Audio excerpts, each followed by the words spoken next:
What's up, Mark Nation? I am the newest member of the OES Stories team, and I'm here to interview Ethan Dinh about the returning ping pong tournament this year. So, how about you tell us a little bit about the ping pong tournament for those who don't know what it is already? Yeah, so this year we're bringing back the ping pong tournament, which is great. And last year we had over, I think, 150 students just sign up, as well as faculty. So basically, we split up into pods. From there, we would just play with the group of 5, and you play with one another, and it was just a really great bonding experience. And then once you got past like that pod stage, you would go into a bracket stage, and then you'd slowly progress through until hopefully you're the top 2. And in the top 2, ideally this year, same as last year, we're going to do that game right before winter break. So during gathering, that's going to be a really big deal. Everyone's going to be there, the light's going to be on the ping pong table, and it's just going to be really fun. But one thing that we are changing up this year is the fact that last year there wasn't really much focus on OASIANS. It was more like, hey, there's a ping pong tournament, like it's OES sort of thing. But this year we want to incorporate a way to inform like the students and the faculty about what ping pong means to the Asian culture. So I think we're probably going to make a video for a gathering about that, and later on in the year, in a month or so, there's going to be another X period community conversation sort of deal where we're just going to talk about, hey, what does ping pong mean? What does it actually mean for Asians, and how big is it in Asia, and like the history. So that's cool. Look forward to that. Yeah. Do you have any? Are there any favorites to win the ping pong tournament this year? Well, I mean, last year, Dean and Oscar really put up a big showing. Like, they were good. They were good. So if all goes well, they're probably going to win. Any dark horse candidates? I heard some freshmen. Evan Hansen and Luca P. Absolutely not. Yeah, we're going to win. No. We're winning. No. We're winning. So last year, or this year, I heard from several freshmen that there are a lot of good players in the class. So I don't know. Hopefully we'll see.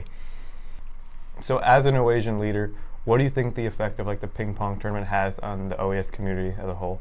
I honestly think it brings together like both the sense of community and the sense of like teachers being more than just teachers. They're not just someone who lectures to you. They're more like your friend. You're playing against them in a ping pong tournament. It's like really casual, and it brings classes together. Like I don't know, but maybe in a way where seniors don't really talk to freshmen. When you're playing against like a freshman, you're sort of bonding with them, and it's just a great opportunity to meet new people, talk to people you've never talked to, or even teachers. So you said you have like 150 people who signed up last year, so that's definitely like a lot of people who want to play. So like what goes into like bracketing and scheduling like, with that amount of people who want to participate?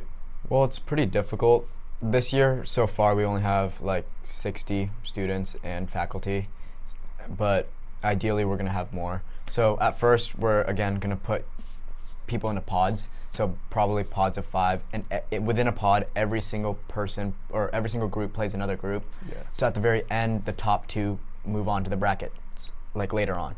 So once you make it to the brackets, that's when we basically set up who we think are the most skilled at the 4 individual corners, so that at the very end, the top 4 are going to be like really good games. Yeah. Or unless there's an upset, but we don't know.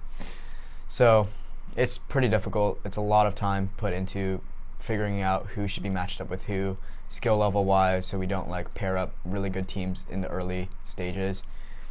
And then from there, we need to coordinate with refs. We need to coordinate with people, like whether or not they are open during lunch or activity, like stuff like that. It's pretty overwhelming, but I think we have a good group this year, and ideally we'll get it done, and it should start in the middle of November.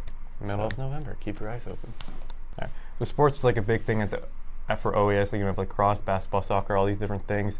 But for ping pong specifically, how does ping pong differ from the rest of the sports at OES?